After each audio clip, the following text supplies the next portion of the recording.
Hi, Isabel. It's Melissa. I just want to try to troubleshoot, I suppose, how to open up these PDFs for you. You're doing a good job. We tried different browsers, so that's good. So let's see what's going on here.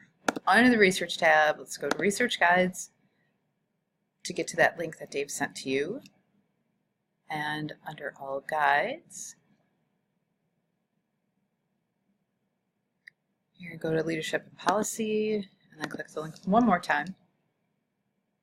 And I apologize, once the screencasting software is recording, it takes a little bit of time to do anything, so bear with me. Previous Dissertations tab is the one that you will go to.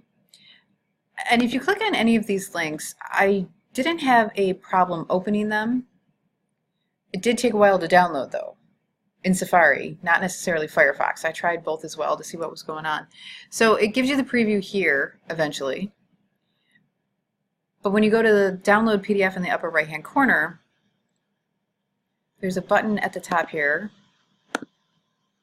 Otherwise, at the bottom, I don't know what kind of computer you have, downloads are there. And then from here you can save it to your computer. So I'm not quite sure what the issue could be, but perhaps you want to restart your computer. Maybe there's something missing there. Please don't hesitate to contact us again if there's an issue. We can always make an appointment. We'll sit down together and see how we can help you. Bring your laptop, I would suggest, if that's what you want to do. All right, so keep us posted. I hope this helps.